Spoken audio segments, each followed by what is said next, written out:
Et on est dans le secteur de l'immobilier tout de suite avec Otari. Bonjour. Bonjour Sébastien Rowe. Bonjour Thomas Hugues. Bienvenue, vous êtes président, cofondateur d'Otari. C'est quoi votre métier? J'ai dit l'immobilier, mais c'est trop large, il faut préciser. Alors nous, effectivement, nous intervenons de manière exclusive dans la distribution d'immobilier neuf, ce qu'on appelle résidentiel, donc c'est-à-dire l'accession traditionnelle, ou tout ce qui va toucher à l'investissement locatif. Donc voilà, notre métier, c'est d'accompagner, c'est une offre B2B, donc c'est d'accompagner les professionnels distributeurs d'immobilier neuf dans la simplification de leur quotidien. Quand est-ce que vous l'avez créé, cette entreprise? Et puis, pourquoi, c'est quoi votre parcours avant de créer, de devenir cet entrepreneur? Alors en fait, comme toutes les belles histoires, c'est souvent une histoire de rencontre. Donc j'ai rencontré mon premier associé, qui est celui qui a eu l'idée, qui malheureusement ne peut pas être là avec nous aujourd'hui, puis mon deuxième, qu'on verra qui sera là tout à l'heure. C'est un bon teasing, ça. Exactement. Ouais. En fait, c'était une idée très simple. Notre principal associé est lui-même dans le monde de l'immobilier neuf. C'est un gros acteur du monde de l'immobilier neuf qui, depuis 10 ans, avait un peu de mal à trouver les solutions, en fait, les leviers technologiques pour essayer d'accélérer la croissance de son activité. On parle de digitalisation aujourd'hui, mais c'était strictement le cas. Moi, je l'avais rencontré quelques années avant, où je l'avais équipé sur différents sujets, parce que j'étais précédemment directeur général d'un éditeur de CRM français. Et en fait, on s'est mariés comme ça, et puis on avait besoin de quelqu'un pour nous aider à accélérer un peu notre croissance, et notamment la partie web marketing. Et j'avais moi-même un client, donc, qui est Thibaut, qu'on va voir après.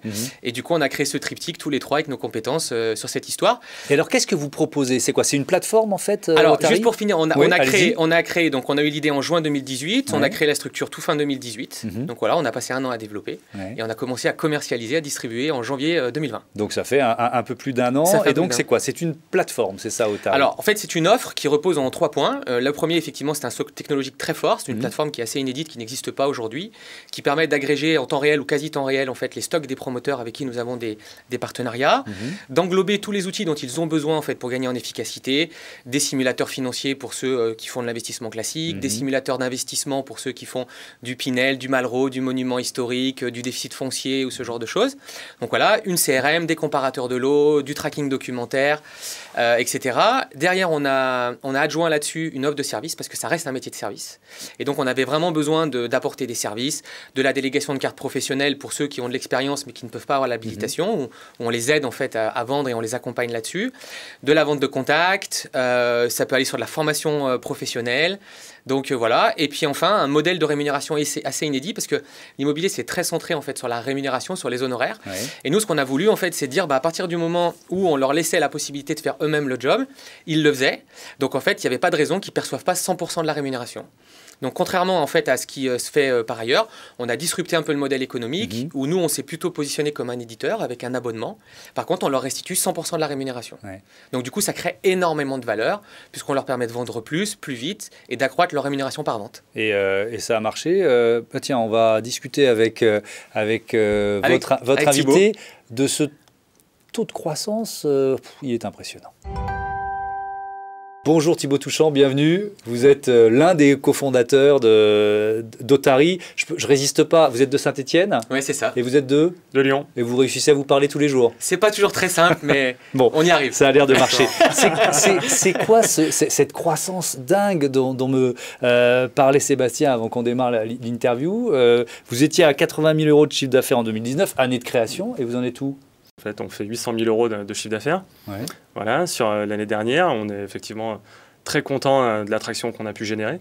On a eu une belle opportunité, on a rencontré notre marché instantanément. Et je pense que toute l'équipe a délivré un super job pour aller justement chercher une très belle croissance et transformer toute la valeur qu'on avait pu créer. Vous êtes directeur commercial, donc c'est quoi vos missions au sein d'Otari? Les missions, c'est d'aller rencontrer nos prospects, de pouvoir leur transmettre, on va dire, tout ce qu'on a voulu impulser chez Otari, et du coup essayer de les transformer en clients. Après, on a une grosse équipe maintenant qui permet de travailler là-dessus et de transformer, que ce soit sur la partie marketing ou sur la partie commerciale, pour aller, encore une fois, apporter de la croissance. C'est un travail d'équipe. C'est ça que je comprends quand je vous vois tous les deux, et je pourrais dire tous les trois, puisqu'il y a un autre fondateur. C'est un travail d'équipe. Complètement. C'est vraiment, je pense, la clé du succès d'Otari. On est très, très soudés, que ce soit au développement, au commerce, au marketing, au back-office, à l'administratif. Tout le monde travaille vraiment main dans la main.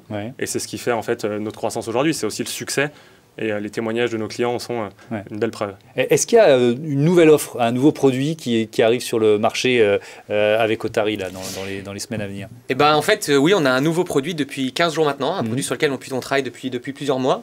En fait, aujourd'hui, l'offre qu'on avait construite, elle était plutôt individuelle. C'est-à-dire on adressait des gens qui étaient plutôt des indépendants, qui voulaient démarrer ou qui avaient besoin de trouver leur indépendance et qu'on accompagnait avec notre offre. Et puis à un moment donné, on a eu des entreprises de taille plus importante, des réseaux, des cabinets, des petits réseaux en création et qui nous ont dit bah voilà, ce que vous faites c'est super, mais ce qu'on aimerait c'est que vous vous effaciez un peu pour nous et que en fait vous nous proposiez une solution qui nous permette en fait de construire notre modèle de distribution qui soit simple ou complexe. Et là on a dit bah en fait il y a une carte à jouer, on a créé un produit qui n'existe pas aujourd'hui, qui est plutôt ce qu'on appelle un PRM, c'est-à-dire un outil d'animation partenaire. Donc ils vont retrouver les mêmes qualités intrinsèques de notre offre en fait individuelle, sauf qu'on est venu rajouter une brique pour créer en fait animer un réseau de distribution. Donc créer différents niveaux de partenaires, des typologies de rémunération différentes, animer des apporteurs d'affaires, être capable de manager des équipes, avoir un reporting en adéquation. Donc voilà, donc c'est un autre métier, c'est une autre activité, mais c'est effectivement un produit qu'on a pris plaisir à développer et qui, là aussi pour le coup, on doit avoir un peu de chance, je pense, rencontre très rapidement son marché. Donc on est super content. Ça s'appelle la chance et le talent. Bravo à tous les deux. Merci d'être venus raconter l'histoire d'Otari dans Écosystème.